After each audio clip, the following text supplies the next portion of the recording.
그냥 피 터진다는 말이 정말 딱 맞는 표현이었던 것 같습니다. 어떻게 풀어줘야 되나요? 그 스트레스를. 이미 민사고에 있다는 것만으로도 너무 잘하고 있는 것이긴 한데 그래도 등급이 낮게 나오면 어렵잖아요. 그럼 최상위권 아이들 부모님들의 공통점 같은 거 있을까요? 제가 봤을 때 굉장히 이상적이라고 느꼈던 거는 초등 때가 정말 중요할 것 같은데 그럼 영상을 보시는 부모님들 우리 아이들의 공부 멘탈 그리고 행복감을 위해서 어떤 역할을 해주시면 좋을까요? 일단 두 가지인데 어떻게 보면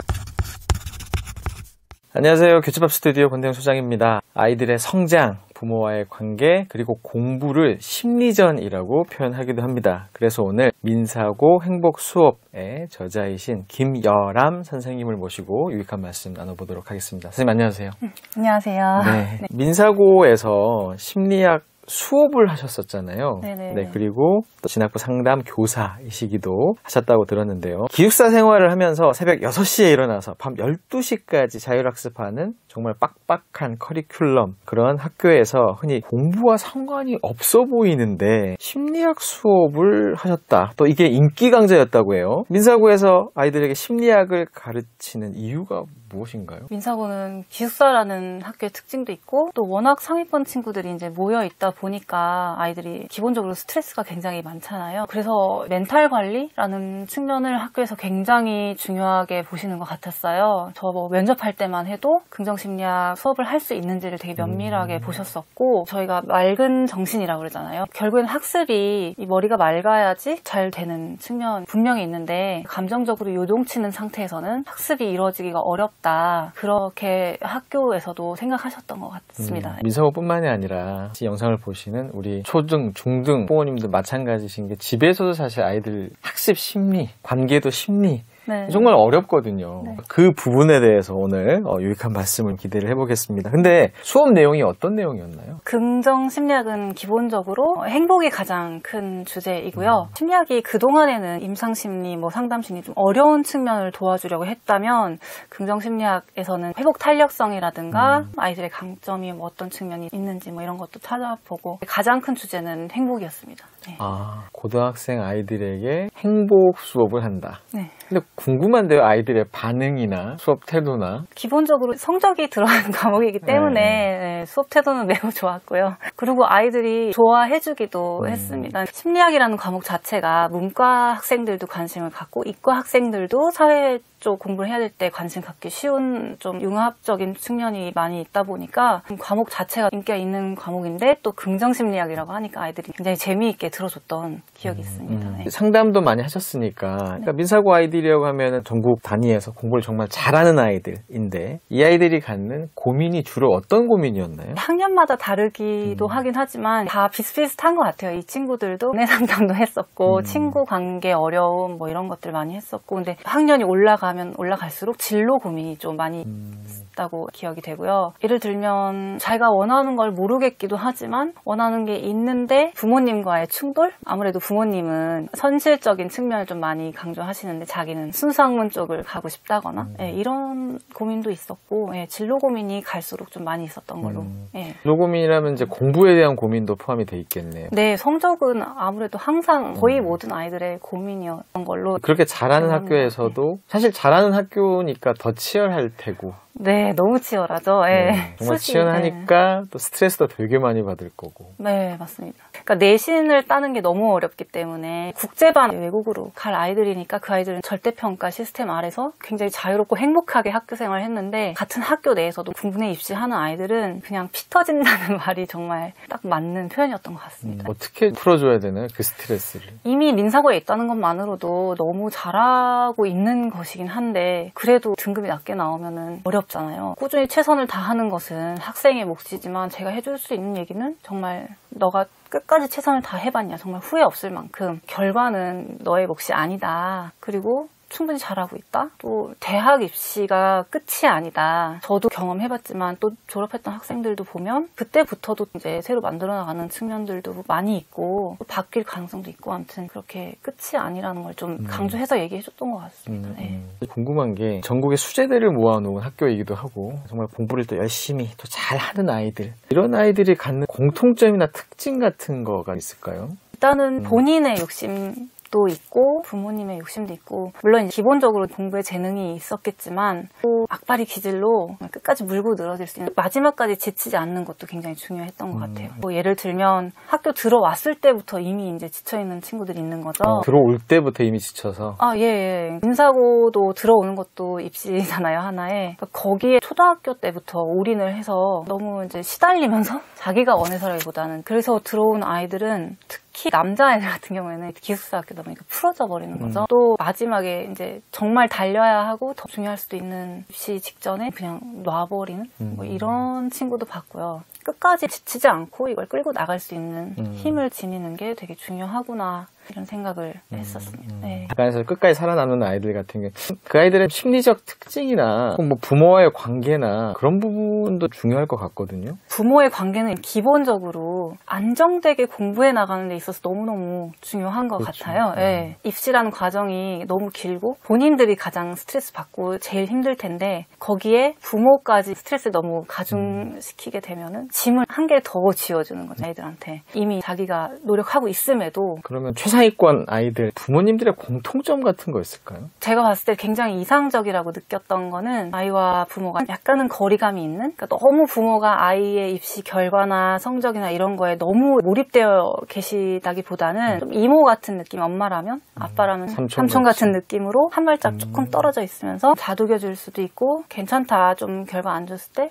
그랬을 때 아이들이 힘을 더 잘 얻고 다시 재정비하고 이렇게 했던 것 같습니다. 갈등도 많이 보셨을 것 같아요. 성적이나 부모와의 갈등과 관련돼서 좀 심각했던 케이스 혹시 기억나는 게 있으신가요? 대학 입시를 다 바라보고 있잖아요. 고등학교 때는. 대학교까지는 아이들이 자기도 가고 싶으니까 노력을 해요. 대학교 딱 들어가서 마음 아프게 극단적으로 그런 케이스도 있었고 아니면은 그냥 자퇴해버리는 친구 같은 경우에는 뭐 굉장히 똑똑한 친구인데 제가 아까 얘기했듯이 들어왔을 때부터 너무 지쳐있는 좋은 대학을 갔지만 자기의 성에 차진 않는 거죠. 대학을 자퇴하다시피 하고 부모님과의 연도 끊고 집에서 나와서 경제적으로 독립해서 자기 그냥 사업하겠다 이렇게 되는 케이스까지 네, 보기는 봤죠. 네.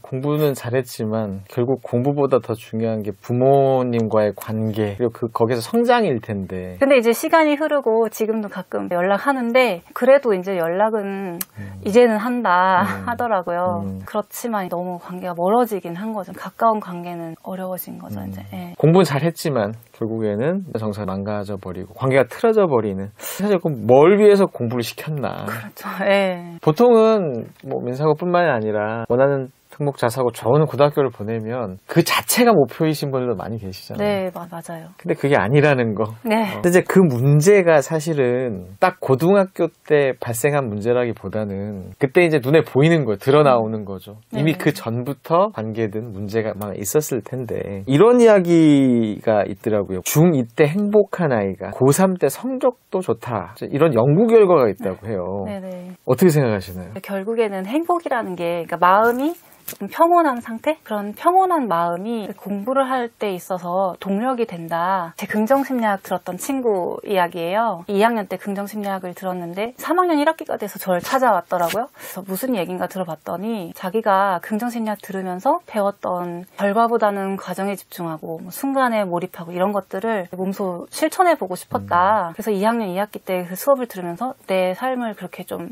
해봤다. 그리고 특히 내가 이과니까 수학을 좀 과정을 즐겨봐야겠다라고 마음을 먹고 그 학기를 지냈다고 해요. 근데 그 결과가 뭐였냐면 친구가 한 중위권에 있었던 이과생이었는데 이과 1등을 한 거죠. 그 학기에. 저도 그 얘기를 듣고 이게 가능한가? 좀 놀랐어요. 네. 근데 그 좋았던 순간에서 계속 가면 좋았을 텐데 3학년 1학기가 되니까 한 번에 1등이라는 걸 맛보니까 이걸 놓치고 싶지 않아서 너무 성적에 집착하게 되고 이 과정이 너무 즐겁지가 않아졌고 성적도 자꾸 내려갔다.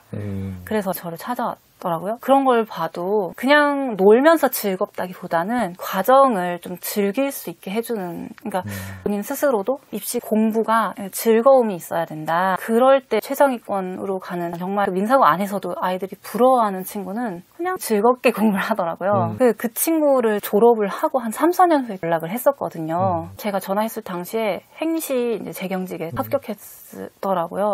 재경직. 네. 근데 그 친구가 졸업을 할 당시에는 자기 마음에 너무 안 찬, 성에 안 차는 학교를 들어갔어요. 있어서 정말 마음이 안 좋은 상태에서 대학을 들어갔는데 공부를 하다 보니까 경제학이 너무 재미있어졌고 원래 경제학부가 아니었는데 그래서 공부하다 보니까 경제학에 연결되는 걸 해갖고 여기 붙게 됐다. 근데 저한테 얘기하는 게 선생님 제가 해보니까 그냥 자기가 원하는 거를 이렇게 찾아서 도움이 안 될 것 같더라도 해보고 이런 게 정말 도움이 많이 됐다. 의외의 상황에서 시험 치는데 지문으로 나온다던가 도움이 안 되는 것 같은 수업을 들었었는데 뭐 이런 식으로 어떻게든 도움이 되고 자기가 입시에서 실패했던 이유는 너무 전략만 찾아다니면서 급급했었던 마음 그것 때문에 흐지부지 잘 안 됐던 것 같다. 이렇게 얘기를 하더라고요. 자기 후배들한테 그런 얘기를 해주고 싶다. 저한테 책에 좀 써달라 이렇게 부탁을 받았었거든요. 정말 대한민국의 교육 그리고 공부, 입시 정말 치열하잖아요. 근데 그 와중에 유독 멘탈이 강하고 그러니까 공부는 멘탈 싸움이다. 정말 이 말처럼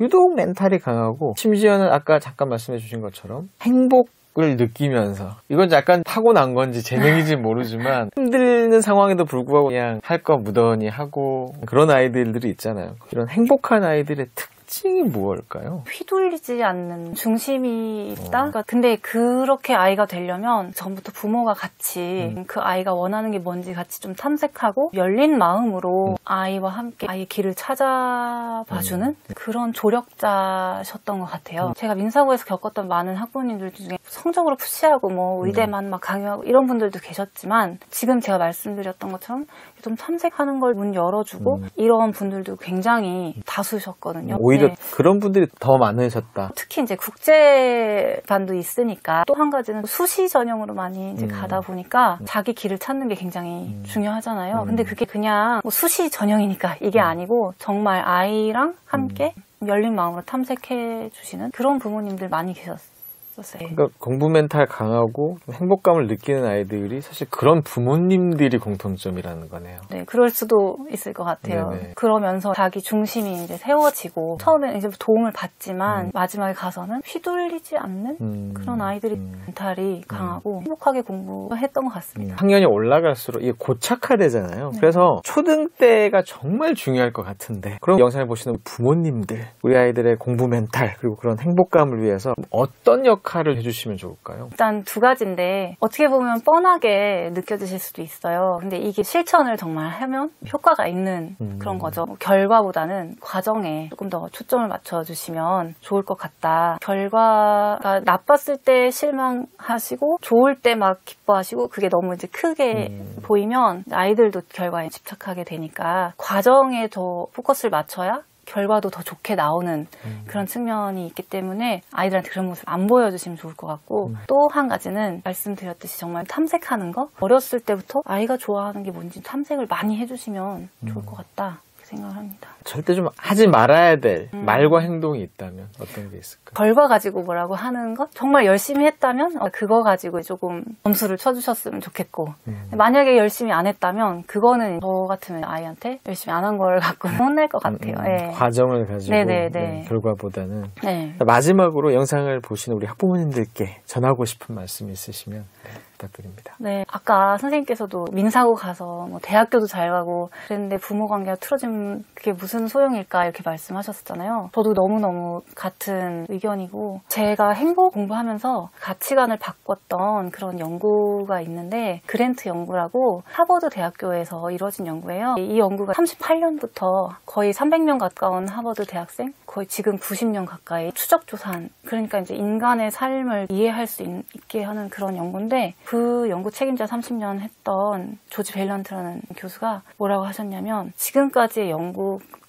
연구비 거의 300억 15년간의 세월이 향하는 결론 단 하나다. 뭐라 하냐면 행복은 사랑이다. 이렇게 말씀하세요. 그분이 심리학자가 아니시고 정신의학자신데 그렇게 표현을 하시더라고요. 그러니까 이 많은 사람들을 거의 죽을 때까지 본 결과 행복은 사랑이다. 그 이상은 없다. 이렇게 말씀하시더라고요. 사실 입시 너무 중요하고 대학교 가서 성공하는 건 너무 중요한데 그 과정에서 인생에서 가장 중요하다고 볼 수도 있는 부모 자식 간의 관계 아니면 또 친구와의 관계 더 중요한 걸 놓치지 않는 방향으로 저희가 부모님들 저도 마찬가지고 가셨으면 좋겠다 이런 생각을 합니다. 좀 여러 가지 생각을 만드는 좋은 말씀 감사합니다. 오늘 여기까지 수고하셨습니다.